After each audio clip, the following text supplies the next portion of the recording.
Salam qoçlar, sizin üçün may ayına baxıram 2025-ci ilə.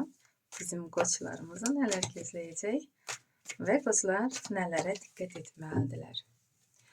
Bizim qoçlarımız üçün may ayının enerjisi. Dekadalarımız. İş axtaranlar üçün bir kart. Sevgi gözləyənlər üçün bir kart. Problemləri olanlar üçün və məsləhət kartı. Burada sizin üçün qoçlar may ayının sonuna bir karta çıxarmaq istəyirəm. Görək nə məsələdir.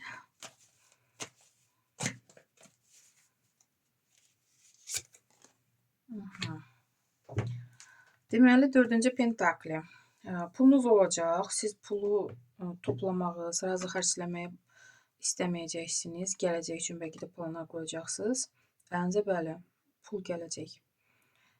İstədiyiniz məbləğ əldə olunacaq və siz burada özünüzə güvənirsiniz. Bəlkə də hansısa işinizi həyatda yaşatmaq üçün arzunuzu, planınızı, ona görə də hərəkət edəcəksiniz bu plana uyğun olaraq.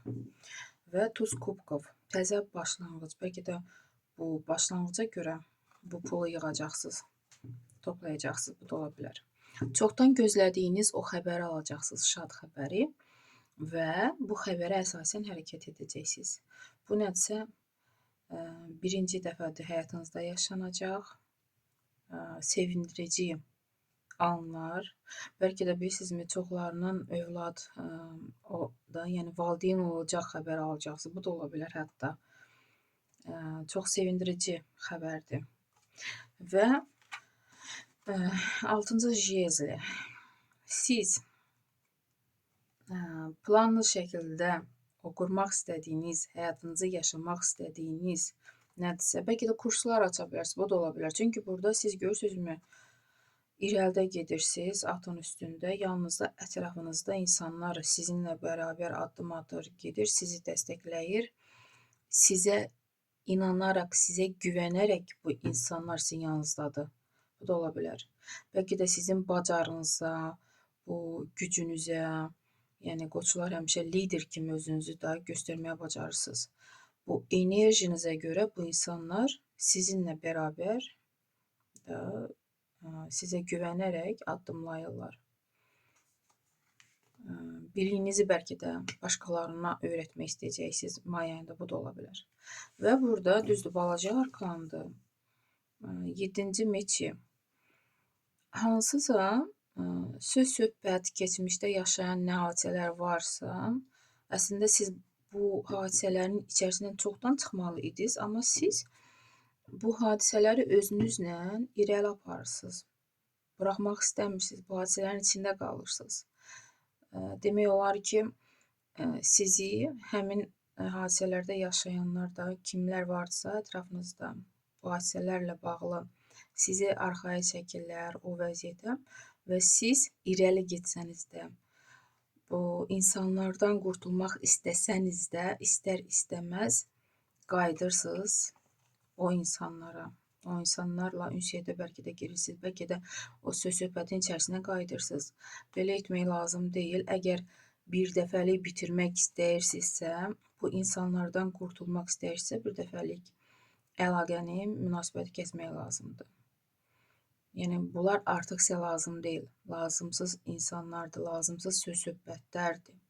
Ona görə irəli getməyə qoymur. Və burada böyük arkan düşür, atşelnik.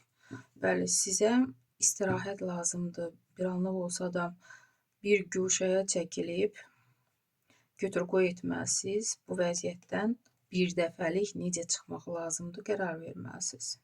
Bu sizə lazımdır, bu istirahət. Və iş axtaranlar üçün paj meçey. Xəbər alacaqsınız, şad xəbər, işlə bağlı. 7-ci jezli. Sevgi gözləyənlər üçün hisslər hələ ki yoxdur.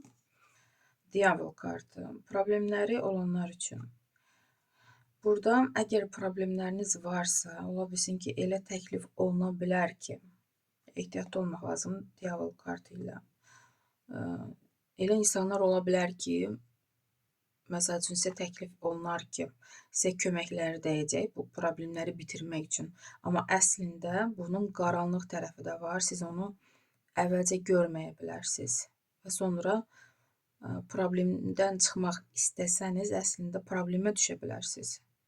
Ona görə diqqətli olun. Kim sizə kömək əlini uzatmaq istəyirsə, onun da o birisi tərəfini də düşünün ki, sizə nə gözləyə bilər. Və burada Paş Kubkov məsləhət kimi. Təzə təklif, yəqin ki, buna işarə ola bilər dialog kartına. Məsləhət kimi, əgər nəsə sizə təklif olunursa, və yenə deyirəm, götür qoy edin ətraflı ki, sonra problemlər yaşanmasın. Məsləhət kimi belə bir kart düşdü. 2 kart görürsünüzmü yanaşı? Bunu nəzərinizə saxlayın. Əsasda mən də qoç olaraq mən də nəzərdə saxlayaram bunu. Qoçlar, məncə pis rasklad deyil. Həmişə belə yuxarıda lider kimi olasınız inşallah. May ayı inşallah sizin üçün uğurlu olar. Sağ olun.